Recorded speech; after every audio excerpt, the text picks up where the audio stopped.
我的老婆为了证明闺蜜的老公才是最香的，竟然找了自己闺蜜老公当男友。为了成全老婆去追求她所谓的爱情，我把名下所有财产都给了老婆，除了一对儿女的抚养权，相当于是净身出户。当我穿越过来阅读完原主的记忆之后，二话不说，直接将自己的脸都扇肿了。你做什么终极舔狗？现在好了，一无所有不说，还要我帮你抚养2个娃？此刻我正坐在咖啡厅内，对面正坐着一位非常漂亮的女人，她叫安苑瑶，也是我前妻曾经的好闺蜜，她老公就是我前妻的那个对象。我俩经常联系，时常汇报另一半的行踪，然后去捉现场，每一次都没有成功。换句话来说，就算成功又如何？注定的事情始终改变不了。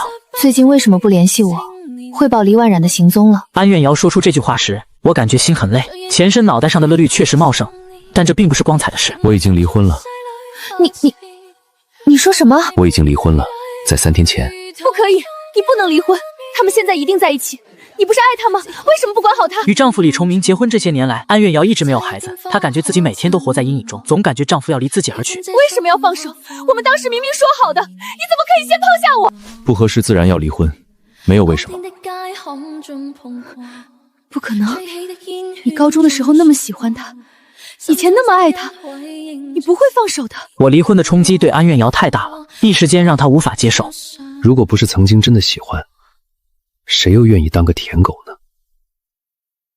安苑瑶双眼睁大一些，缓缓抬起头看向我，我从座位上站了起来。不过那也是曾经的刘长青喜欢，你可以理解为喜欢李婉染的刘长青3天前就死了，现在的我就算看到他被车撞死，眼都不眨一下。安苑瑶从来没看过那种眼神，这个明明看起来很邋遢沧桑的男人，说出这句话的时候，为什么自己会有一种害怕的感觉？我向旁边走去道，还有，我想劝你一句，活得不要那么累，吃好喝好，早点离开他，找个你喜欢他也喜欢你的，没必要掉在一个男人身上。安苑瑶看着我的背影，耳边传来最后一句话，女人不应该活成你这样。站在店外，我微微扭头看向还坐在位子上低着头发泪的安苑瑶，表情中有些说不清的同情意味。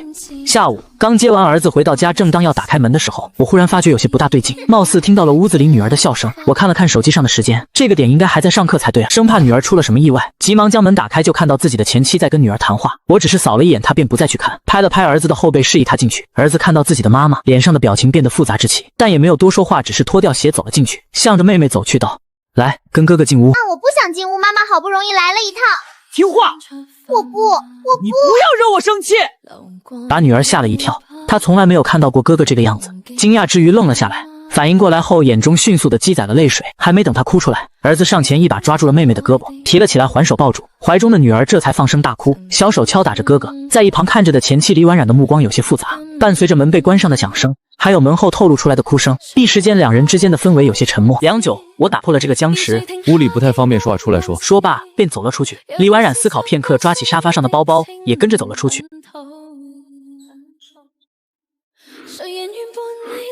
你来做什么？李婉染眉头皱起，诧异地看着我。我在她的印象中好多年都没抽烟，只是因为曾经她说过不喜欢烟味。我当然也察觉到了对方表情上的变化，但依旧没有任何收敛，更甚嘴角带着一丝讥讽道：现在咱们可不再是夫妻关系了，我抽与不抽应该也和你没太大的关系了。从来没有见过我这般和她说话。李婉染愣了下来，反应过来之后恢复了那冷漠的表情道：当然没问题，那咱们也别废话了，直接进入正题。那你今天来的目的是什么？李婉染摇了摇头道：我没有什么目的，我就是想来看一看孩子。她的目光看向了楼道的墙壁上，那大块脱落的墙壁让她感觉有些不适，环境真是糟糕透了。还有，你怎么可以住在这么破的地方？好一个不食人间烟火！如果可以，我想朝着她脸上吐一口。我觉得挺不错的，虽然比我那个奋斗了10几年买的那个房子来说是差了点，但我们一家3口住起来也挺舒服的，不劳烦大小姐担心。我也是孩子母亲，我有权利担心。你怎么可以让孩子住这种脏乱杂的环境里？我感觉自己的身子都在颤抖，那是听到面前这个叫做李婉染的女人，2个孩子的妈妈，自己的前妻说出来的话之后给气的。她为什么还有脸问自己是谁堂而皇之的拿走了自己的所有财产？是谁不顾孩子消失了那么长的时间，现在开始说这种话？我不想再和你说下去了，如果没什么事情的话，请你不要再来了。李婉染被突如其来的变故吓了一跳，下意识地退后了一步，随之而来的便是内心涌现的耻辱感。她竟然会被眼前这个男人吓到。李婉染的眼神中充满了不可思议，似乎第一次认识对方。在她的记忆中，眼前的我应该是一副小心翼翼的模样才对。你就不能好好的跟你那个梦中情人在一起，不要再打扰我们一家3口的生活了吗？稍微平息了一下，我不能放纵自己再继续下去。我生怕自己的身体做出了无法改变的悲剧。李婉染的嘴中有着很多话想要说，但又一句也说不出来。她的内心其实是有着一些愧疚的，但伴随着在刚刚的那几句话，她仅省的愧疚也消失得无影无踪，重新恢复到了面无表情的样子，那是曾经的刘长公最喜欢的样子。10万块钱，买我看孩子的权利。滚！这彻底的激怒了我，拿走了自己多少钱财，想用10万块就自由接触孩子。你拿走了我所有的财产，房子、车，全部都被你拿走。你现在反而想用区区10万换我最珍贵的家人，我是傻子吗？我是你的什么人？你觉得你现在还有权利去给我商量事情吗？你为什么一直要一副理所应当的样子？我刘长青不欠你什么，你害得自己的孩子变成单身家庭，你害得你最好的闺蜜几乎要疯了，就是因为追求你那 TM 的爱情。现在，立刻，马上从我的眼前消失！说完，我拉开防盗门走进屋，李婉冉被我吼懵了，呆呆站着。我想对他说一句。已下到楼下的李婉冉听到身后门再次打开的声音，回过头看到来人，脸上终于浮现一丝笑意，连忙走上来。他伸出手想摸一摸儿子，却被躲开了。刘知月后退一步，仔细看了看李婉冉，似乎想把这张脸印进记忆里，便淡淡吐出一句道：“以后不要来了。”听到这句话，李婉冉的大脑停止了思考，她呆若木鸡地站在原地，直到刘知桃回屋关上房门都没能反应过来。楼道里只剩下李婉冉一人，那句话在脑海中反复回响，她的第一个孩子对她说了那句话。另一边，安苑瑶坐在沙发上，目光扫过墙上的钟表，秒针跳动。客厅里回响着滴答声，视线倾斜，看到墙上挂着的照片，照片里那个成熟稳重的男人面无表情地站着，旁边是笑得很灿烂，死死抱住男人手臂的女人，那个女人就是安苑瑶，她在等待，等着那个人。我第一次见到安苑瑶是在李婉冉的婚礼上，我穿着西装，脸上笑容都快溢出来。敬酒时，李婉冉全程冷着脸，我注意到妻子表情不对，便低头轻声询问。安苑瑶都看在眼里，她第一次有些妒忌李婉冉。三角恋的争夺，最后以安苑瑶的胜利落下帷幕。她把朝思暮想的男人拴在身边，无微不至的照顾，每晚都等到对方回家，把饭菜热好。但每一次，李崇明都平淡的看一眼饭菜，然后说不饿或吃过了。安苑瑶以前从没下过厨房，她去找老师看料理书，请教别人，用心学习。一想到李崇明吃他做的料理，能夸赞自己，哪怕只是1秒的笑，一句做得不错，他都觉得一切都值得。但现实很残酷，结婚这些年，他日复一日准备好饭菜，等到凌晨12点，等李崇明回家，烧热水、递鞋子、挂衣服全部亲自手洗。长期凌晨休息，让安苑瑶的精神状态极差，她的皮肤状态对比李婉冉根本没有可比性。一个自打结婚以来从没开心过，每天凌晨睡，经常失眠，从未得到过灵魂上的滋润。另一个自打结婚以来，老公尽心尽力，每天都会说爱你，每月准备礼物，家务全包，饭菜可口。李婉冉比她幸福，安苑瑶这样羡慕过。她不求婚姻像对方那样，只想要一点点，哪怕只是一句简单的我爱你。墙壁上闹钟的指针全部指向12点。今天又不回来，落寞的声音响起，安苑瑶的视线飘向门口。她等得够久了，感觉脑袋发胀，单手撑着沙发吃力地站起来，还没走上2步，便听到门锁被打开的声音，愣神片刻，心中一阵狂喜，李崇明回来了。崇明，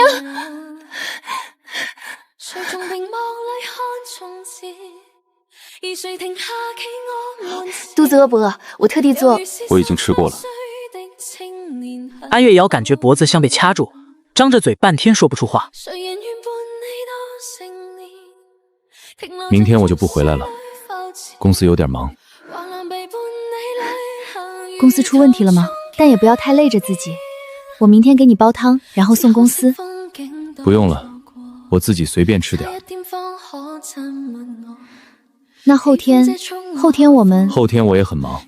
大后天一样的忙。李崇明没有发现安月瑶的脑袋越来越低，已经不太能看清脸了。是因为李婉冉吧？什么？是要搬出去和李婉冉在一起，对吧？这一次李崇明听得很清楚，他眉头皱了一下，仔细打量安月瑶。多久没正儿八经看过她的脸了？李崇明不太记得清了。安月瑶的神情看起来非常憔悴，嘴唇也不像以往红润有光泽，有些淡紫色，脸上画了些淡淡妆容，稍微缓解了些，但那双眼睛似乎不像以往那么清澈，就如一滩死水。不是，是因为工作的事。那就连家都不回吗？是因为我的缘故吗？是不是我做的还不够好？你告诉我缺点，崇明，我会改的。别这样对我好不好？我求求你，崇明，别这样，不要丢下我。我好怕一个人待在家里。我求求你，你不要走，你不要走，求你，我不能没有你。说到最后，安月瑶神态已经有些疯癫，李崇明吓了一跳。他本质上是个胆小又优柔寡断的男人，虽然已经装出十分冷酷的模样，但看到以往唯命是从的妻子现在的样子，内心开始紧张害怕起来，似乎有个声音在告诉他快跑。安月瑶紧跟着又抓住了他，两人扭打在一起。伴随着安月瑶变得刺耳的声音，李崇明使了一把推开他，轰隆一声，安月瑶倒在地上，脸贴地板，大口大口呼吸着空气。李崇明退后一步，抓起沙发上的外套，像逃跑一样朝门口逃去。穿上鞋，推开门那一刻，他看向身后那个趴在地上的女人，她怎么会变成这样？李崇明似乎回想起第一次相识时站在河边柳树下的那个女孩，那个眼睛清澈像会说故事的女孩。伴随着门被关上的声音，屋内再次安静下来。安月瑶盯着地板，迟迟没有爬起来。不知过了多久，空荡的客厅才传来压抑的哭声。2个小时后，我的手机发出震耳铃声，刚睡了没2-3个小时就被惊醒了。周末孩子睡得晚，我就想睡个懒觉，还没睡一会就被铃声吵醒，怕吵到隔壁孩子，我连忙接通，但眼睛困得还没睁开就到。喂，谁啊？对面很安静，只有些微响动。僵持一会，困意退散，继续问道：喂，说话。你能不能来一趟？我有些诧异，拿开手机看备注，安月瑶。我觉得自己可能眼花，使劲揉了揉眼，再看手机，依旧显示安月瑶的名字。她怎么会给我打电话？中午我对她说的话意思很清楚了，这女人难道又犯神经了？你想干什么？来接我。你喝酒了？大半夜凌晨2点多让我去接你，别说去接，我觉得手机里还留着他号码都极其离谱。我现在根本不想和任何人扯上关系，更何况还是前妻那个对象的妻子。把手机放枕头旁，倒头又睡下，困意很快袭来，刚要实睡，突如其来的铃声把我吓得浑身打颤。你到底有完没完？大半夜不用睡觉了。那位先生，这位小姐一直在给你打电话，我刚刚给她手机里备注老公的人打，没人接。如果可以的话，能不能麻烦你过来把她带走？我们店已经过了打烊的点了。我感觉这事儿和自己没关系，很想直接拒绝，可刚想开口，脑海中浮现上次见面时对方可怜的模样。我握着电话的手用了些力。在什么地方？餐馆里，安月瑶神志已经不清醒了，努力想抬头，却像有重物压着脑袋，动弹不得。她的目光一直看着门口，保持这个姿势有段时间。这客人凌晨来餐馆，什么菜没点，就不停上酒，桌上堆满酒瓶，地上也散落着酒瓶。崇明，是你来接我了吗？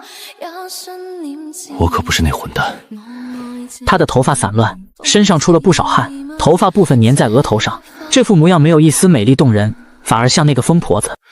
还能自己走几步吗？谢谢，原来是……越想越来气，我觉得当时直接把手机关机，让它自生自灭才是最好选择。你脑残吗？嘻。安月瑶一直笑着，这副样子在我看来有点可悲，她不应受到这样的对待。好了，别嘻嘻了，你家在哪儿？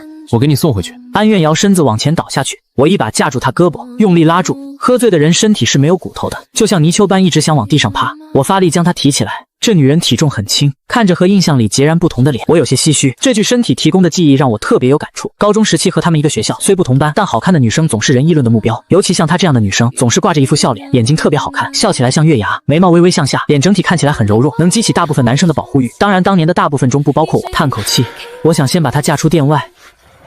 那个先生，怎么了？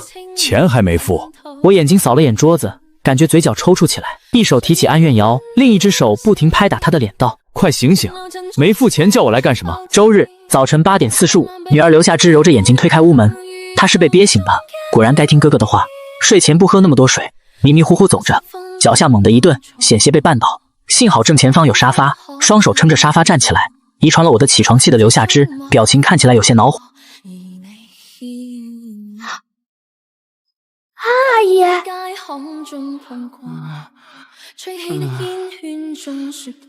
怎么了？把我都吵醒了。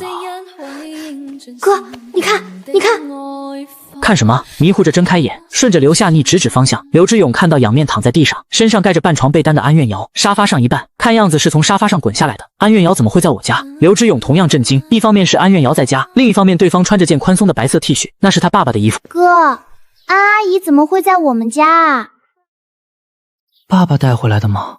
可是阿姨身上酒气好重，昨天喝多了吧？刘之月也往前靠，想蹲下去，因为有些胖，差点一屁股坐地上。地板会不会有点太凉了？你赶紧阿姨把你屋里。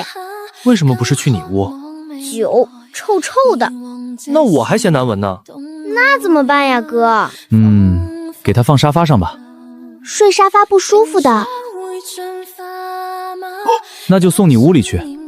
刘之月哪能真干这种事，只是吓唬这不老实的小丫头。他上前抓住安月瑶胳膊架在肩上，还没发力，熟睡中的安月瑶忽然动起来，全身重量压在刘之月身上。刘之月看起来壮实，但更多是虚肉，力气没多大，跟不上变故，直直向后倒去。好在身后是沙发，一下躺在沙发上，安月瑶身子也压下来。刘夏之连忙上前转安月瑶，力量太渺小，没起作用。刘知月忽然出力把安月瑶推出去，刚好侧卧躺在沙发上。刘知月喘着粗气，脸色通红。哥哥，你没事吧？刘知月摇头，目光看向熟睡中的安月瑶，脑子中想着爸爸怎么会把她带回家。我没睡很久，看了下手机时间，才9点30多。昨天回来凌晨3点多，起床穿上拖鞋推门出去。刘夏之、刘知月正在吃东西，两个孩子一人一杯八宝蒸，2袋小笼包，还有4根油条。旁边塑料袋里放着2个没剥的鸡蛋和蛋壳。看到我出来，刘夏之原本开心的脸一下转换了表情，低着脑袋吸吸管。妹妹的反应刘知源看在眼里，他看向我道：爸爸，吃点东西。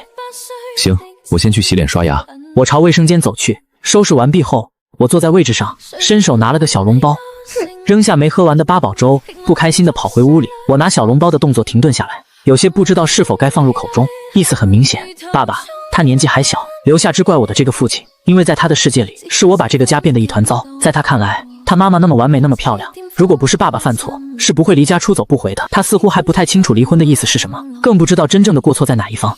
没事。我咬了一小口小笼包，在嘴里嚼着，似乎变得没什么味道了。你妹妹是很懂事的孩子，只是现在还不是让她知道的时候。答应爸爸，不要去跟你妹妹说这件事。我知道了。对于安月瑶的事，2个孩子没多问，我也不是心肠软把她带回家，只是单纯想让对方偿还昨天的垫付。这女人竟然喝了2箱啤酒半斤白的，她是想早死早出生吗？坐在沙发上回想昨天场景，我本就不好看的脸色变得更差，特地换了身衣服，出门穿的白色衬衫昨天阵亡了，我都不愿回想那强人恶心把衬衫脱掉漏扔垃圾桶的样子，连带回家洗的必要都没。庆幸穿着衣服挡住了大部分呕吐物，不然喷到身上，拿搓澡巾搓破皮都洗不干净。他喝酒没吃任何东西，这样看安月瑶身体素质还算不错，正常人这样搞不死店里就不错了。当然，正因为空腹，他吐的时候像喷泉一样一直喷，想想我就后悔早上吃东西了，有点反胃。呜呜，安月瑶终于有了动静，像只猫一样身体向外伸展，我没去注意，只是强忍怒气。朦朦胧胧中，安月瑶伸手在沙发摸来摸去，应该找手机，找一会没找到，才不情愿般睁眼翻了个身，看到对面直溜溜盯着我的他，四目相对，这一刻时间仿佛静止。安月瑶视线落在我不好看的脸色上，脑袋一顿一顿低下，看了看身上被换掉的衣服，原本因素菌熏淤的脑袋，这一刻无比清醒，猛地抬头，别用这种眼神看我，你那和搓衣板没什么区别的身材，千万不要以为我对你做了什么。好在2个孩子已回屋，我才能好好和他谈。安月瑶脸色带着屈辱，目光有一丝愤恨，但凡听到这种话，女人都不会太开心。怀疑的想法也不要有，你不是我喜欢的类型。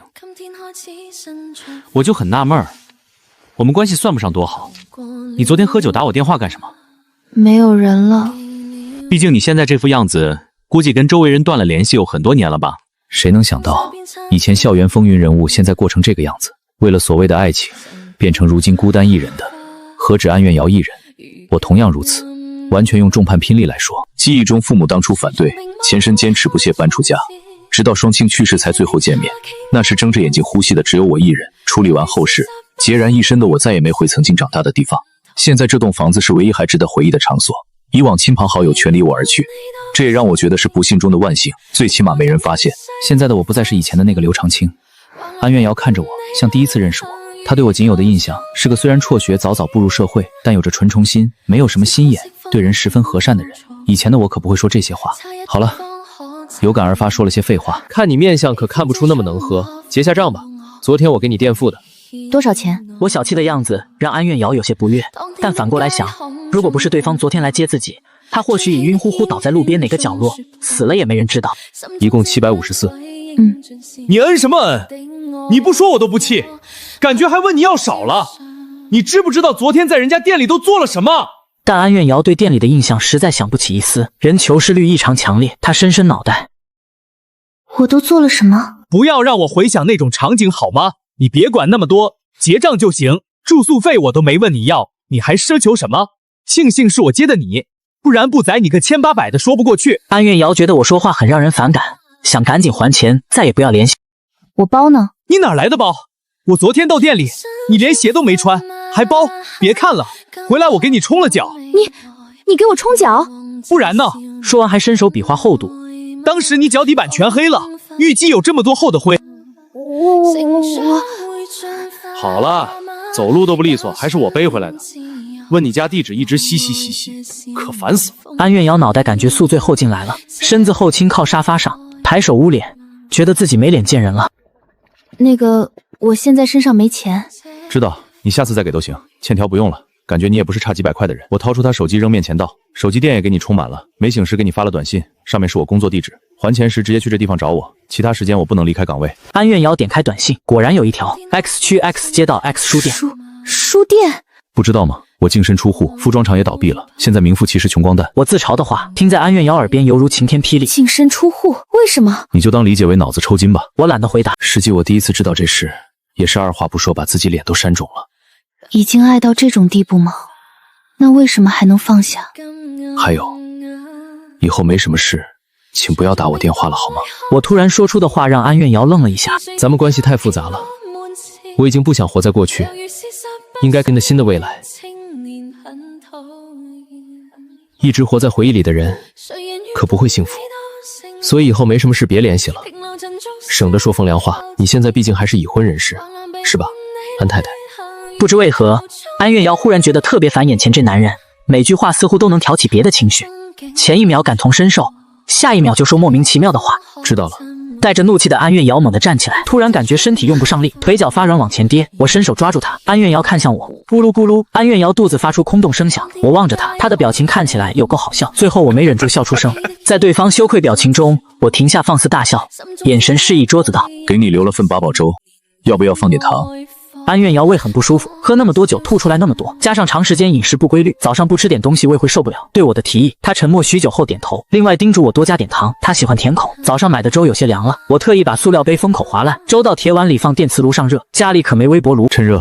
就剩这个了，还有一根油条，但你也不喜欢吃。有些意外，安苑瑶确实不喜欢吃油条，她挖起一勺放嘴边吹，吃凉后放入口中，甜滋滋的。安苑瑶脸上露出一丝笑意，很快又收敛，速度加快些。粥入胃后，难受缓解很多，不一会吃干净。她觉得不好意思看向我，还没张口就被我堵住。你来时没穿鞋，走时把脚上拖鞋穿走吧。安苑瑶低头看脚上，新的粉色拖鞋，样式不太好看，上面2朵大大的刺绣花图案。安瑶不傻，知道光着脚回去不行。站门口时，我也没有客套，尽快还钱。说句尽快还钱后就关上门，真是个见钱眼开的家伙。安苑瑶心里这么想，但看到楼道内脱落的墙面，她十分理解。现在的她可真是名副其实穷光蛋，还要养2个孩子呢。安苑瑶嘴里发出类似嘲讽的笑声，只是笑了一下，随后心酸涌上来。她好歹有孩子陪着。自想到那个家，安苑瑶抬手放在肚子上轻揉一下，内心有些遗憾。孩子吗？眼中闪过一丝落寞。第二天，安苑瑶找了有段时间，才看到短信里我所说的那家书店，门面很小，这便是第一感受。其次是没有客人。他站门口时就看到我脸色不太好，我似乎最近总板着一张脸。事实上我心情有些忐忑，开始觉得当个文超明写小说赚钱手到擒来，可当字数够了，发给后台的签约申请石沉大海后，我不淡定了，慢慢开始慌了。给你的钱。平淡声音把我从焦虑中拽出来，我抬头一看，是安苑瑶。今天似乎有些不一样，这是我来到这具身体后2人第3次见面。第一次咖啡天，他有些疯癫；第2次店里，他喝得烂醉；第3次便是此刻。相比前2次没打扮，这次他化了些淡妆，感受大大不同。我接过他递来的现金，没数直接揣兜里，眼睛从他脸上移开，重新看向电脑道：“你口红颜色不太适合。”安苑瑶有些意外，她以为我这个终极没情趣的男人应该发现不了她化了妆。你个男人还懂化妆？不懂啊，但女人化妆无外乎给男人和女人看，我身为男人，感觉好不好看还是蛮准。口红颜色太暗了，感觉跟中毒一样。你先管好你自己吧。像小孩子一样瞪我一眼，顺着目光，我看到自己鼓起的肚子，该减肥了。安苑瑶嘴角带着讥笑，现在略显胖的我，还是经历过暴瘦的。这么一说，好像确实有点肥，而且自家儿子体格也不像同龄人该有的。没穿越前，前身顶不住离婚，天天锁屋里与酒精做欢，不吃东西。虽说瘦了，比正常体价还是偏胖。要知道，儿子刘知月就是我做饭养胖的，父子俩胖成球。不过前期出季试播，让我稍微暴瘦一下。经安苑瑶这么一说，好像真该减肥了。我抬起头看向他道：“胖吃你家饭了？钱送到了，赶紧回去，别打扰我看店。”你刚刚他举动让我有些想笑，也是30多的人了，还净做小女孩动作。不过稍微打扮打扮，倒和24、5也没区别。转念一想，我的小说心思又糟糕起来。上周6就申请了，这周1还没反应，我都快想放弃了。收藏涨到1000多，但推荐和点击增长惨不忍睹，根本没有上一世那样红火。我感觉到了压力。虽说上次跟儿子说不差钱，实际差得要死，每天还要给孩子个10块零花钱，中午食堂吃饭。好在刘夏之这年纪知道回家路，不然我更头疼。法律来说，李婉染该付抚养费，但不管身体还是精神上，我都不想见那个人，更不想扯上一点关系。这辈子他别出现在我和孩子面前最好。如果出现，绝对不会像前身那样柔情对待。思考间，我点开作家后台，看到右上角红点，点击下去。作家您好，您的作品经审核已达到签约标准，签约流程请等待后续系统通知。愣神片刻，我眨了眨眼，生怕看错，再仔细看一眼，心中涌出狂喜，果然是金子总会发光。刘知月拖着下巴望向窗外，课堂上老师在黑板写公式，他觉得根本没听的必要。学习成绩一直全班中游，不显眼也不离谱，成绩名次变动从不超过3名。他不想让别人注意自己，很小的时候他就有这想法。母亲总带他去大人宴会，他不喜欢，从儿时就意识到在关爱孩子这一点，母亲十分不合格。因他沉默寡言，母亲曾怀疑他智力有问题。恰恰相反，刘知月脑子很聪明，刚上小学没伪装，从1年级起一直拿全校第1，老师和大人都夸赞，对旁人夸赞。那时刘知月不在意，像大多数孩子只想得到父母认可，但他不知道，每当拿着满分试卷和奖状回家，父亲总笑着摸头，满脸藏不住笑意，大声说不愧是我儿子。相反，母亲总冷着脸，似乎不在意，总说出一句他不能理解的话，和他比你还差得远。他是谁？儿时就一直思考，是爸爸吗？可爸爸高中毕业就辍学了，那妈妈到底说的是谁？刘知月一直不清楚母亲口中的那个人究竟是什么人，为什么要总拿他去做比较？既然达不到要求，不如做个平凡孩子吧。这样想着，刘知月不再全力以赴，每件事都只做到刚好的程度。当然，人总会有感兴趣的事，失去学习上的乐趣后，只能从身体感受上得到充实满足。刘知月选择吃，恰巧父亲刘长青烧的一手好菜，他如今吨位确实有些超高，也只是对比同龄人，还没到电视里肥胖患者那种景象，只比微胖稍微高一个等级。愣神间，身旁压低发声音传入耳中，他侧头看长头发女孩，脸上有双像葡萄的眼睛，目光很清澈，尤其笑起来让刘知月很舒服。赵轩文，他的名字，他怕说悄悄话被发现，用书本竖起来，缩着脑袋躲进去。我看你发呆半节课了，在想好吃的吗？说到这儿，赵轩文差点笑出声，在他喜欢这样弄捉弄同桌。叫我声姐姐，一会儿我去小卖铺给你买好吃。说着把笔戳向刘知月，刘知月撑着下巴看他，只看了对方一眼没理会。他觉得这同桌跟他上辈子铁定有灭门之仇，不然从初一开始为什么一直甩不掉他？不管怎么排座位，坐他旁边永远是他。刘知月自认肥胖的自己根本没颜值之说，成绩从中游水准，不觉得会有人主动搭话。喂喂，你怎么？话没说完，讲台飞来半截粉笔，数学老师保持扔出动作，精准砸到当掩护的书本上。赵轩文浑身一激灵，赶紧抬头。我在黑板出题，离那么远都能听到你说话声。赵轩文瞬间羞红整张脸，这年纪被全班目光注视，难也有人顶住压力，何况还有人煽风点火笑出声。他双手放大腿上，低着脑袋，一副接受批评模样。再让我逮到，就站后面站一节课。吓死我了！都怪你，谁让你不理我？理你一起挨骂吗？前段时间刘知月请假2天还搬家，听说父母离婚，现在和爸爸住一起。单亲家庭长大的赵轩文明白单亲家庭孩子生活的孤独和抑郁感受。他想帮同桌，或许在那一刻，他已将对方当成同类。赵轩文虽是十分爱笑女孩，但班级内并没有真朋友。表面活泼开朗，跟所有人能说上几句，更深入了解时又会退缩，不敢面对，找各种借口回避，因此没有朋友。他十分热心肠，不懂拒绝回绝别人，所以虽算不上朋友，同学很多时候都找他帮忙，打水、擦黑板、放学留打扫卫生，他觉得都是理所应当。帮助别人自己也开心，被帮助的人也快乐，一起快乐就是双倍快乐。数学课上完，老师罕见没拖堂，铃声一响便整理书说下后走出教室，安静持续不到5秒，慢慢嘈杂起来。赵轩文伸了个大懒腰，刘知月不经意的瞥见，将其收入眼中。青春期少年脸颊有了些红润，连忙扭过头，内心狠狠咒骂自己，不敢再看。赵轩文，去给我买瓶水好吗？我都快渴死了。我今天没带钱，你先给我垫一下。好呀。虽不太想去，但同学很口渴，帮忙也可以。刚起身便感觉手被拉住，看到儿子这副模样，我不由自主心疼起来。你这家长怎么当的？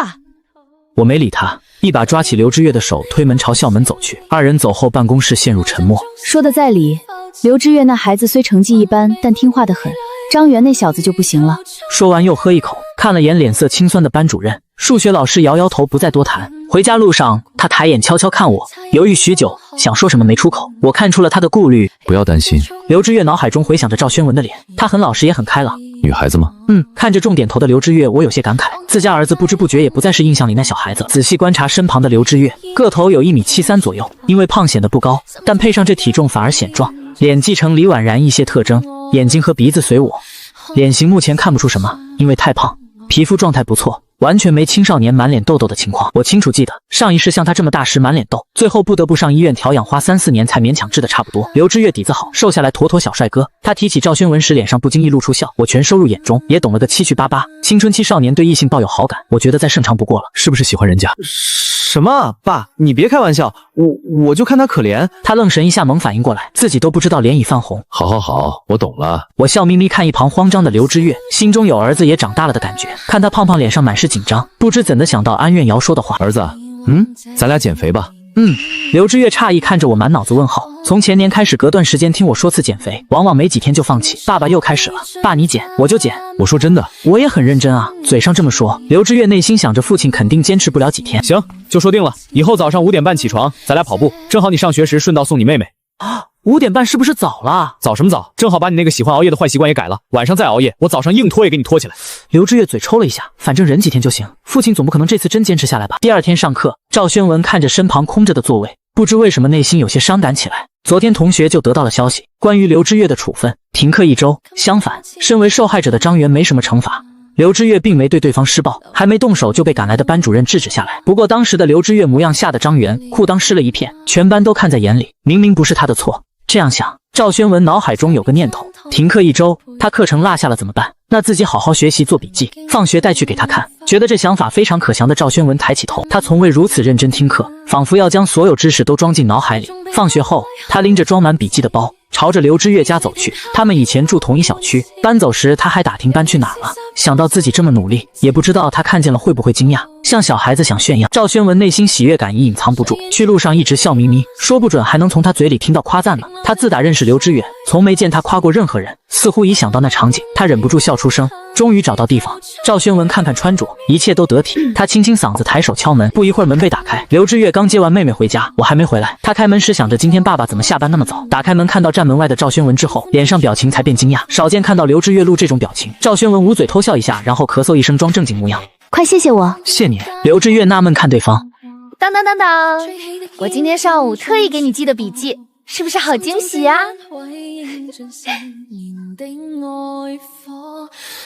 这外面怕有人上来认为你是傻子，进来吧。那我就打扰了。丝毫没觉不妥。赵宣文一个小箭步窜进来，刘知月叹口气，无奈干关上门。进屋之后，赵宣文扫视四周，屋子内部构造看得出有些年头，房顶拐角处甚至有发霉迹象，整体进屋感受有点潮湿。好在炎热夏天能带丝凉意。赵宣文没在意这些，小跑到沙发前，把小书包扔沙发上，打开手中笔记本摊开，一系列动作行云流水，让刘知月怀疑对方是不是第一次来他家，怎么那么自熟？还愣着干嘛？扭头看还在站着的刘知月，赵宣文表情有些不满，嘴气鼓鼓的伸手拍旁边沙发，赶紧坐过来。不知道还以为是你家。犹豫下，刘知月最终还是坐过去，对他妥协。赵宣文脸色闪过一瞬得意，很快消失不见。他弓着身子，把放沙发前小桌子的笔记往刘知月方向推，伸出手指着写得满满一页。怎么样？很厉害吧？瞄一眼记得密密麻麻的笔记，刘知月清楚听出对方口中炫耀意味，视线放在笔记上，只盯一会，刘知月脸色慢慢难看起来，看赵宣文一眼，对方脸上带着得意。这个区域你记录的是什么？老师上课说的话啊。刘知月感觉自己头有点痛，那是老师讲的一个冷笑话，活跃课堂气氛的，你原封不动抄过来了。那也是一个知识点。赵宣文理直气壮，刘知韵一巴掌拍脑门上，一直知道对方是笨蛋，没想到离谱到这地步。单看赵宣文外表很容易被欺骗，会误认他是学习优异的学生，没什么不良嗜好，上课不怎么开小差，有时还会对老师所讲知识点莫名其妙点头，一副听懂模样，实际上成绩排在倒数。今天试卷带了吗？数学那张。这也是为什么一开看到对方带笔记来找自己一时有些无奈的原因。上次模拟考试卷今天才发下，被停课1周的刘知月没拿到。赵宣文拿书包翻弄半天，找到折叠起来的试卷摊开，刺眼的32分狠狠映入刘知月眼。这次运气不错，10道选择题只错了4道。他这样说，对身旁赵宣文的话刘知律没接，把试卷拿手里翻面，背面大题虽写满了，但似乎没一个写到点子上。一个三角形给出2个边数值，求证明它是等腰三角形。上面赵宣文所写答案，证明我用尺子量了，两边的数值不对，所以它不是等腰三角形。你是白痴吗？你才是白痴！我用尺子量了，那个边根本不是那个数，肯定是出题老师出错。我明天就找老师让他认错。有自己观点并为之坚持是值得肯定的，但不是盲目的坚持。在刘知月看来，对方更像是煮熟的鸭子，嘴硬。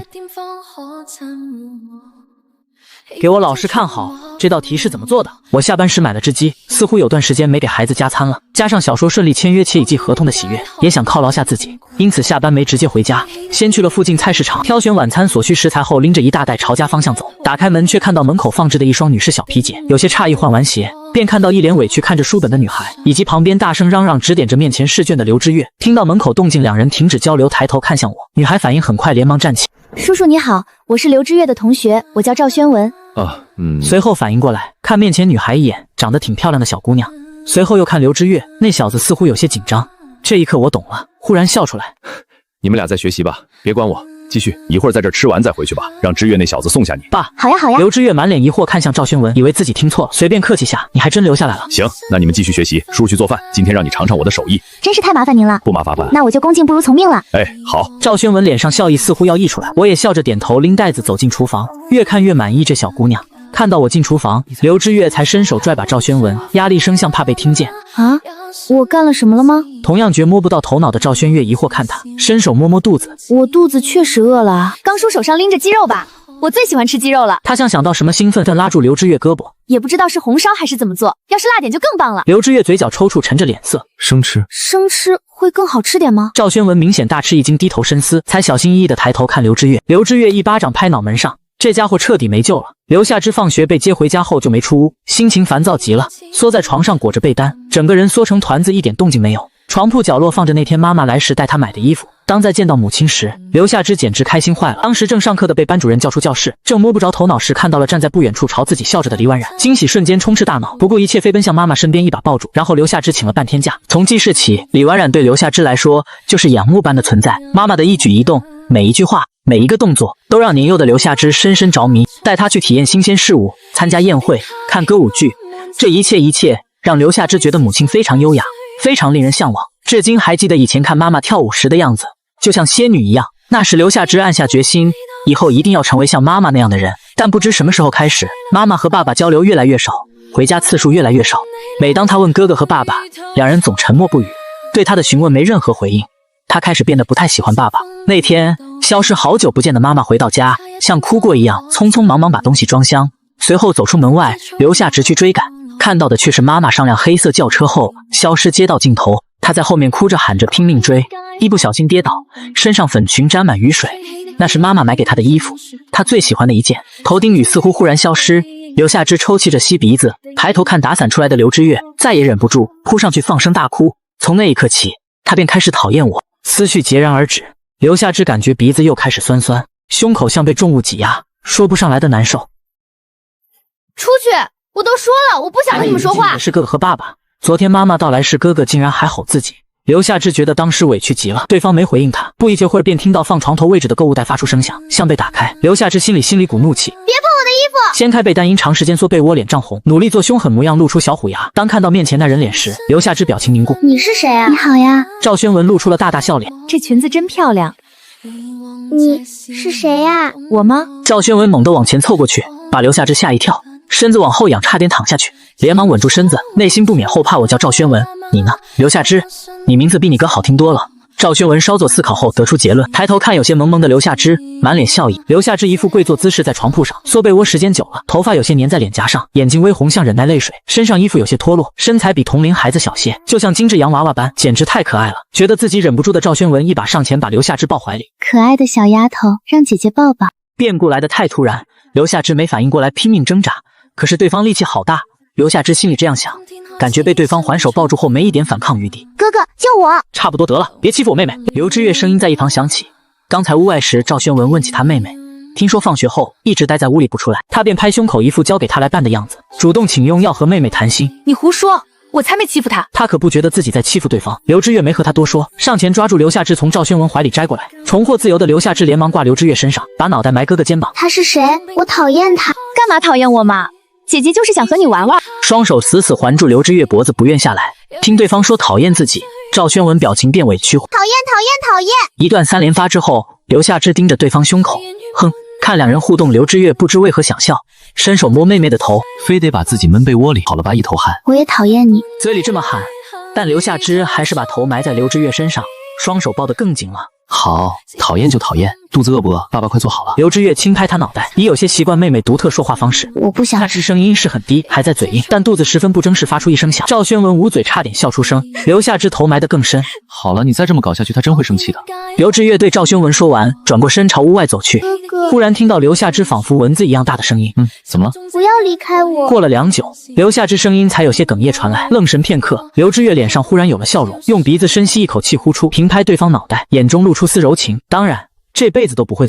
心情非常不错。原先以为昨天发生那事后，女儿应该更加讨厌我，有可能做菜都不吃。事先做了让刘知月给他送屋里的打算，万万没想到，虽还是一副不开心样子，也没给我好脸色看，但吃饭已变正常起来。自从和李婉冉离婚后，在我没来之前，以前的傻货是直接去超市搬1箱方便面，丝毫没管过2个孩子饮食。当我来到这之后，虽说到怎么做菜的技巧，但身体跟得上，脑子跟不太上。一开始做出来的东西虽能吃，离美味沾不上边，只是这段时间过后，差不多能做出来美味可口的饭菜。当然，今天之所以做鸡肉，最重要一点是因为刘夏芝这丫头也喜欢吃鸡肉。想起脑海中记忆片段，抓我的手缠着我要吃炸鸡，想起以前是我不自主笑起来，今天心情也好起来。收拾餐桌时甚至哼起小歌。叔叔，赵宣文声音把我从回忆拉扯回来。我停手上东西，看向这儿子的女同学，不多待一会儿了吗？虽然我也想，但时间确实有些晚了，再不回家，妈妈会骂我的。说的也对，那让知月送你回去吧。刘知月并没什么不情愿意思，她点头拎起对方书包，把门打开，等2人换好鞋。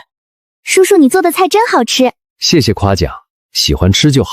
任谁进厨房的菜被夸都觉得开心，我也如此。叔叔，那我下次还能来吗？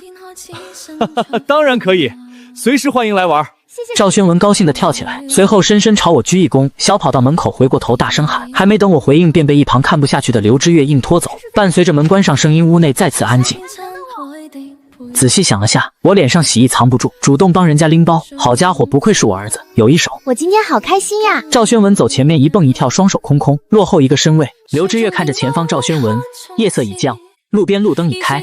刘知月家所在地区算是有些偏僻，一开始打算打车送对方回家，可意外被对方拒绝，美名要走路消消食。不过想起赵宣文吃饭时那姿态，刘知月都有点担心以后谁要是娶了这丫头该有头疼的了。吃的稍微有些多，很难相信那平坦小腹能装下那么多食物。刘知韵啊，怎么了？前方赵宣文停下脚步，站路灯下背对刘知月。还记得咱们第一次见面时候吗？你是说初一那次？刘知月脑海思考一会儿，才想起询问问道。短时间内赵宣文没任何回应。站身后的刘知月看对方这样，也不清楚发生什么事，刚要开口问怎么回事。不是哦。不是，刘知月内心诧异，在记忆中似乎就是初一开学时做了同桌，一直到现在。那是什么时候？我可不能告诉你，你如果追我，我会考虑告诉你的。看对方跑掉，刘知月吓一跳，生怕对方对周围不熟悉迷路，急忙迈着沉重步伐开始追赶。不一会已气喘吁吁，大概是等了有一会，看刘知月没追上来，赵宣文有些不太高兴，转过来看到的却是刘知月双手撑膝盖弓腰，大口呼吸，连忙跑上去凑到刘知月跟前，语气带担忧。忽然刘知月伸出手一把抓住对方手腕，这回抓到你了吧？你竟然骗我！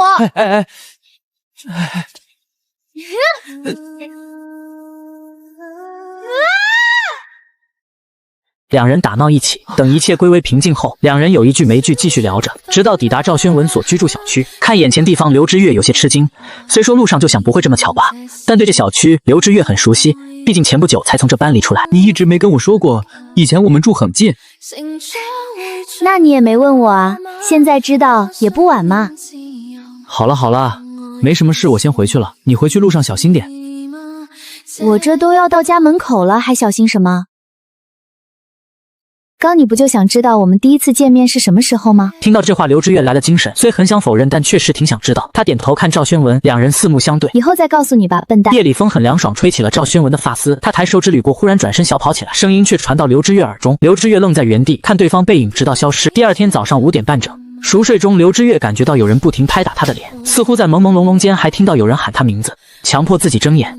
刘知月透过眼缝看到一张离他非常近的脸，瞬间睡意全无，一下子弹开。对方有些诧异问道：怎么睡那么死？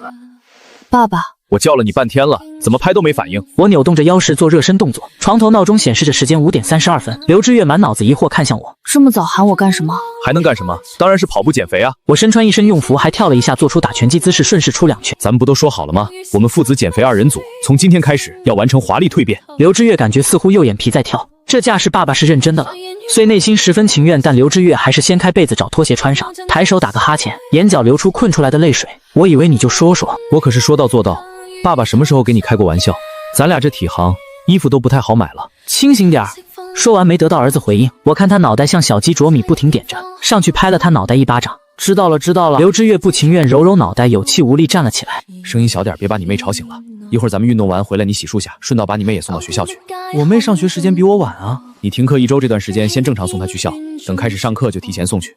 一天之计在于晨，让你妹在早上脑袋最清楚时多看点书，有助学习提升。怪不得妹妹会讨厌你。你说什么？没什么，洗洗脸准备出发。刘知月摆摆手朝屋外走，走到窗口看屋外天色，还灰蒙蒙的天。我太难了。第一天的运动量让我去上班路上都觉得腿肚子不停颤抖，这具身体太久没运动，今天早上严重耐力不足，刚开跑10分钟就上气不接下气。当然，身为血脉相连的刘知月自然也差不多。在早晨晨练老头老太眼里，就看到一老一少俩胖胖的家伙，吐着舌头像快要升天般迈着沉痛步伐一步步往前跑。好在不是前一世网络发达时带着晨晨在慢跑，不然指不定被无聊人拍下来传网上取个引人耳目的标题。快到书店时，发现店面前围了几个老人，他们手里拎着刚去买的蔬菜，一个个指点着店门口，口中议论着。我并不是爱看热闹的人，如果别处就当没看到。抱歉，让一让。此时4、5人围书店门口，就不得不去看下究竟发生什么。喊着这话，我挤进去。当看清被一群人包围的人时，我表情烟郁闷。安苑瑶依旧一贯狼狈风格，她身旁放着双白色球鞋，没穿上，脚放台阶上，袜子因沾太多地面变脏，一顶灰色帽子压在脑门上，身穿黑色运动服。她双手抱膝，把头深深埋进去，一动不动。如果不是看到对方手上戴着我以前注意过的戒指，真不一定认得出对方。不好意思，各位，能不能让一下？我要开门了。小伙子，咋回事啊？我早上5点多时就看这姑娘蹲你门口了。5点多，我稍微感惊讶，随后又回归平静。对方又不是没干过类似之事，我事先心里已做好心理准备。也没什么大事，各位大爷大娘也别围着了，赶紧回家给大孙子做饭，省得上校来不及了。哎呀，怎么忘了这事儿？我孙女该醒了，我得回去喂奶粉去了。坏了，早上出来煤气好像没关，我家哪个方向来着？依旧那手持大葱的大妈临走时还好言相劝模样。你们这些男人对媳妇儿好点儿，不然老了你躺床上动不了了，天天不给你好果子吃。似乎被误认一家人了，让我觉有些无语。不过好在周围人都散开，当街重回平静后，我才看依旧一动不动的安苑瑶蹲下来，嘴中倒吸冷气。因早晨过度运动，腿特别酸痛，这一蹲差点没要我命，连深呼吸几口气我才适应下来，伸手拍他帽子，一下把帽子打掉地上。你怎么才来啊？瞧你说的，我今天还提前来了1小时。怎么又跑我这儿来了？我来找你。安苑瑶声音听起有气无力，像随时要断气般。她依旧一副傻笑模样，看她这副样子，我忽然有些担心，不会疯了吧？脑海有这念头后，真越看越觉她不正常了。婚姻失败打击能有这么大吗？你可千万别想不开，你头上就有一监控器，它会证明我清白。还有这儿又不是我的店，你弄完之后对我影响也不大。我建议你收拾收拾，拿根绳子去你老公公司。不痛不痒。你早上没吃饭？安苑瑶胸口猛烈起伏，两只手握成团，僵持4、5秒，开始深呼吸，大口吸收空气，最终还是平息吸下来，白了我一眼。我发现每次和你说话都能气得半死。不用夸我。你算了，我懒得跟你废话。刚想继续发作，像想起什么。现在知道冷了，好好的鞋不穿，光着个脚。鞋湿了。安苑瑶说完，我才注意那双运动鞋是湿乎乎的。像想到什么，我伸出手放她身上，稍一用力，水迹顺着衣服滴落地面上。你就穿这个。两人间对话到此结束。我倒吸口冷气，站起来，腿上酸痛依旧让我走路不便。拿钥匙把书店卷帘门推上后，用钥匙开玻璃门，推门走进。说完，我走进书店里一小房间，自己拿好东西跟上来。坐门口稍微愣神些许的安渊瑶，最后还是拎着运动鞋走进来。店内气温比外面暖上许多，虽依旧夏日，可对方身上衣服湿透，清晨的风意外凉爽。我从对方不太正常脸色以及什么的力气睁开的眼看得出来，大概发烧了。正好屋里有以前老板留下来的退烧药，我把水壶架上，觉得先烧一壶热水会好些。扭头透过开门看店里，安渊瑶拎着鞋，有些不知所措，站原地。傻了，旁边有凳子，你拿来坐啊。迷迷糊糊，安渊瑶倒没回什么话。晃晃悠悠从一旁拽出小凳子坐上去，依旧缩成一团，似乎身上都在发抖，没再说多余话。我把水烧好后全倒进事先准备好的暖瓶里，从架子上掏出塑料盆接些凉水，又到暖瓶中热水，感觉差不多后用手指试水温稍微偏烫，把洗脚盆端到安渊瑶面前，她依旧不停颤抖着。我叹口气没多言，把洗脚盆放她面前，蹲下身子一把抓住对方脚腕。稍受惊吓迷糊中，安渊瑶猛抬头看面前是我，才安心下来，不再反抗。袜子已变至黢黑，我伸手把袜子褪去。安渊瑶脚腕碰手面瞬间，我觉得像接触冰块，把脱掉的袜子扔一旁，抓起她两只脚一下塞进水盆中。哎呀！我有些莫名其妙，抬头看她，烫。她点一下头，又迅速摇两下，像小孩子般。不知为何，看她这种小女生姿态，我忽然有些想笑。烫就说，我能承受的温度，你又不一定习惯。安渊瑶点头，沉思一会儿，才像询问般小声说：“那加杯凉水差不多吧？”我又用杯子接杯凉水倒进去，这次温度已是她可承受范围，面目便舒展开来，眼睛微眯，似乎身上寒冷也得到了改善。你怎么浑身是湿的？安渊瑶沉默下来，刚便愉悦的表情消失不见。不小心跌进喷泉池里了。啥？掉喷泉池里去了。第一次他声音太小我没听清，第二次说时才完全听到，我表情有些微妙。你好好的怎么跑喷泉池里去了？在哪个喷泉池？庞林酒店。听到地名我便不去询问，一身像跟踪人时的衣服，而酒店名字根据我前身记忆，大概也明白对方变如今这副样的原因，又去抓这了。我看比上次见面时脸色还差些的安苑瑶，语气中有丝恨鼻不成钢意味，还不死心。安苑瑶沉默，对我的话无任何回应。看他这副样，最终我无力叹气，不再过问。来，外套脱掉吧，我去给你拿吹风机拆干下。打破这尴尬氛围，我开口说。安苑瑶点头，拉开拉链，里面的衣物紧紧贴附身上。我没去注意这个。安苑瑶似用不上力，因坐着不好脱掉外套。急死人了！我帮你把外套脱掉后，我背过身上抖抖衣服，湿得很透。因不是跑步穿的运动服，更像居家穿的那种，吸水性非常强。你也是人才，不会先回家换衣服。经几小时自然风干，依旧还有水分的触感。我回过头来看安苑瑶，随后我将安苑瑶外套放一旁，去里屋找被单拿出来往她身上披去。把药吃了。随后又将刚拿好的药递过来，以及一杯温水。谢谢。安苑瑶没多说什么，接过我递的杯子和药，面带苦涩放嘴里，瞬间脸上繁出痛苦神将，连忙喝了一大口水，好不容易咽下，随后吐着舌头可怜巴巴看我。好苦。我没好说，对方喜欢甜口这点上次就知道了。苦就忍着，我这没糖。店内安静下来，良久，我看向安苑瑶，她面上带着让我看不透彻的笑意。如果不是披着个被单，或许会有一些吸引力。被安苑瑶盯得有些心慌。不跟你乱扯了，毛巾给你放边上架子上了，自己伸手拿下。好的。我这边也没多余的鞋，要不一会儿你自己进里屋拿吹风机吹吹衣服，老板之前留在这儿的。正好你拿毛巾把身上湿的地方也擦一下。好。屋里还有个睡椅，看你夜里也没睡，正好躺着休息。要是感觉阳光刺目就拉窗帘，旁边有茶壶，刚才你用的空杯也在旁边，口渴了就喝点热水。说着说着，感觉不到对方回应，我抬头望去，发现安苑瑶一直直勾勾盯着我，那双眼睛仿佛会说话般。不知为什么被这样一双眼睛盯着我，竟内心有丝慌浪，下意识躲避对方目光。安苑瑶目光有说不上来的意味在里面，良久她才对我说道：他一定会后悔。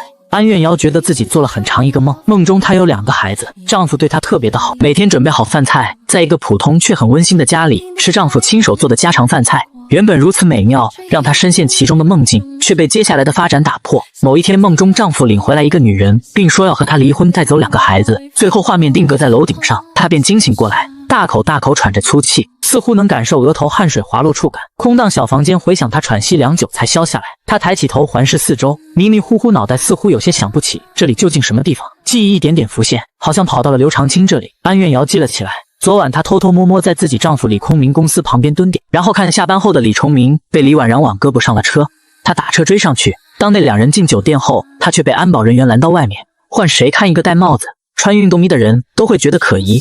虽说安苑瑶大声控诉着那是自己老公，但显然旁人根本没把话放心上。灵机一动，她选择硬闯，然后失败。正是后来想从后门偷偷摸摸进去时，不小心脚下打滑，正好跌进水池中。就像她的婚姻般，她的身体也糟透了。家里钥匙在蹲点时不知在哪弄丢了，加上不想回家的安苑瑶想到了我。这个城市里她也没亲人了，她自己都不知道为什么，身体像不受控制般来到我上奔的小书店门口。不过因为还没开门，导致在门前坐了好久。随后她感觉脑袋胀痛，不知道为什么想睡一会儿。再然后她便被我叫醒，眼神透过窗外，外边天已变黄昏。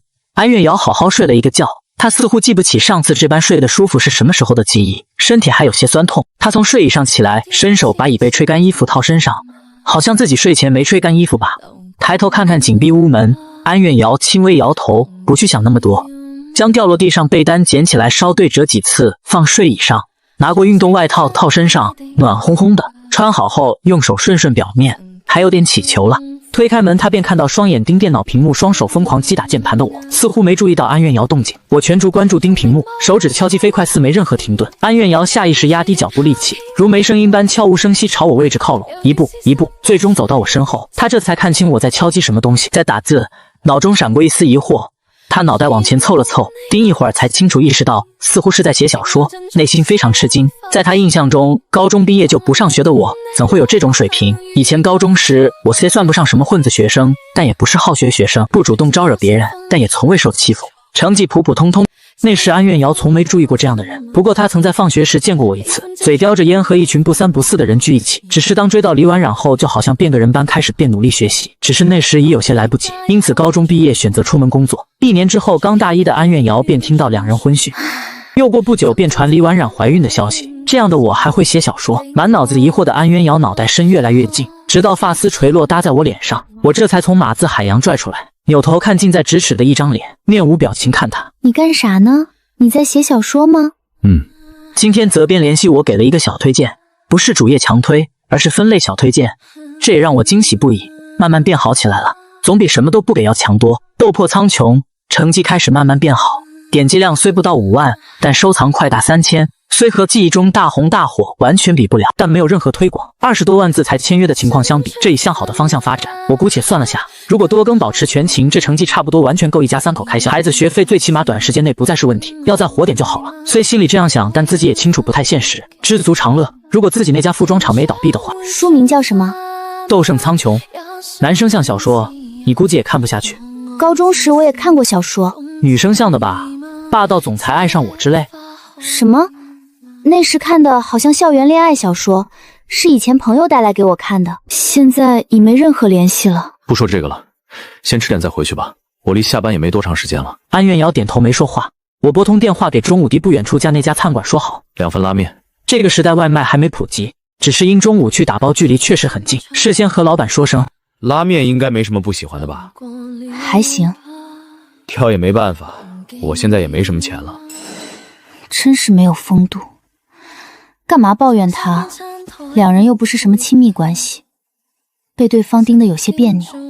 看他忽然变复杂的眼色，我很纳闷，我同样摸不懂女人心思。拉面不好吃吗？安月瑶饭量很小，吃饭也很优雅，用筷子夹起面条，嘴凑前轻吹，小心翼翼吸入口中，生怕溅起汤汁蹦身上。相反，我便粗鲁许多，先端起来喝口汤，打开一次性筷子，夹起一大口，暴风式吸入。瞅我干啥？吃啊！